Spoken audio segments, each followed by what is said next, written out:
Guys, good morning. I think you can see my screen.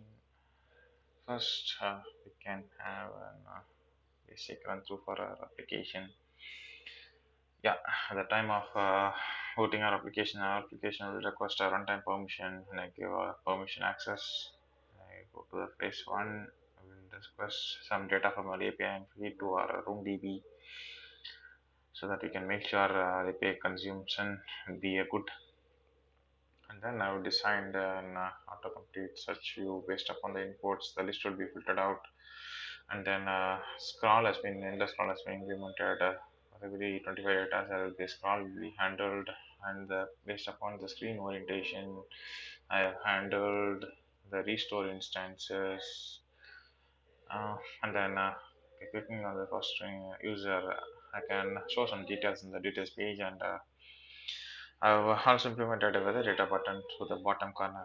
By clicking on that button, you can see the user's current weather details for the particular user. And then I've done with phase two is display the user's current location details.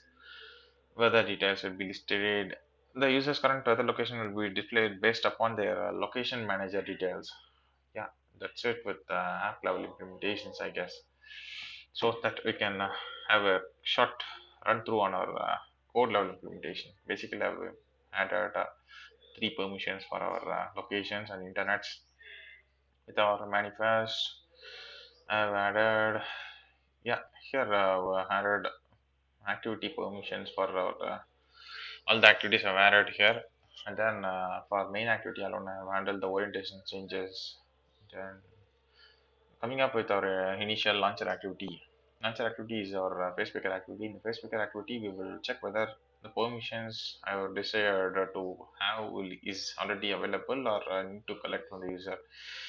Based upon the permission check, if the permission is needed, it would be requesting the user for permission.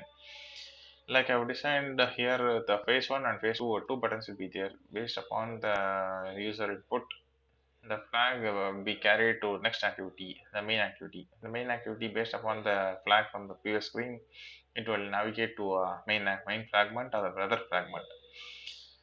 Weather fragment will be called from two locations, as we seen in our application. Detail from the weather detail screen, weather page fragment will be also be called. Also from phase two button, weather fragment will be called. Yeah, that's it. From the phase two button click, we are going to get our NatLang details from location manager. So we are not passing anything over there. For the detail screen, you need to pass NatLang and city details so that we need to make an API call and display all the details. That has been implemented. Like coming to our main fragment, what I've done here is I've just basically added a view model and then added the room DB instance. The room DB, the view model, I've just created live data. I've made an API call function. Within our API call, I've just implemented retrofit API call. For the base URL, I've connected our random user base URL, and then with the help of our API interface, I've just designed a suspend function. With the help of our coroutine call, IO call, we can able to collect the response, and we can let our live data observe our UI, our input, and can update to our activity with the help of the observer.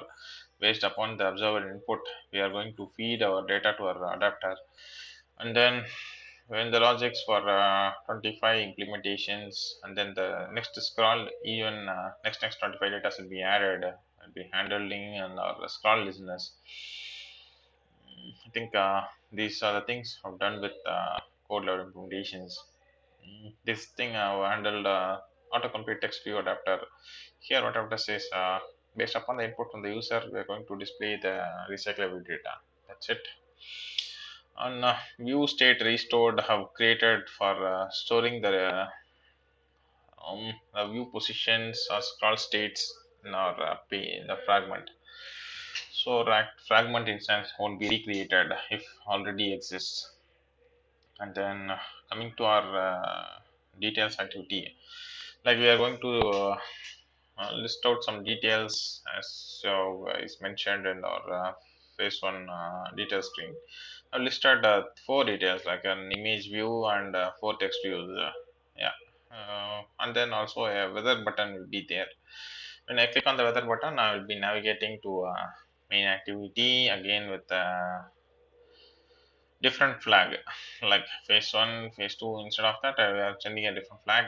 Based upon the flag, I will be navigating to the weather data. I will be showing the weather data as well. The same logic have been implemented. Other than room DB, same view model connection part and API from the view model and the live data update to our fragment will be handled here, and then based upon the users locations temperature details, like some limited temperatures have handled some kind of statuses over here. I also updated, also use a third party library for the UI setups, as we have already also said that need to implement some basic UI setups. So I've collected the weather view GitHub API, GitHub source from third party API, and also implemented in Gradle, made some changes. So what it does is based upon the user location, if it's snowy, there will be some snow effects. Some rainy, there will be rain effects. Based on some seasonal changes, there will be some effects. Animation effects will also be added. Think I've covered almost everything. What I've done. Think yeah, this is my basic DO implementation. Here I've added just a basic insert query and an update query. And inside our app database class, I've implemented the database annotation. Inside I've handled the tables I've added and I've changed the versions. Then the converters I've added for reading the class objects from our API response and array list response or list response from API. Arun DB can't able to understand direct response as a class object or a list.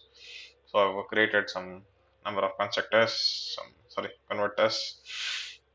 Also connected Devo class with our RoomDB class so that we can access our queries with the help of the RoomDB instance.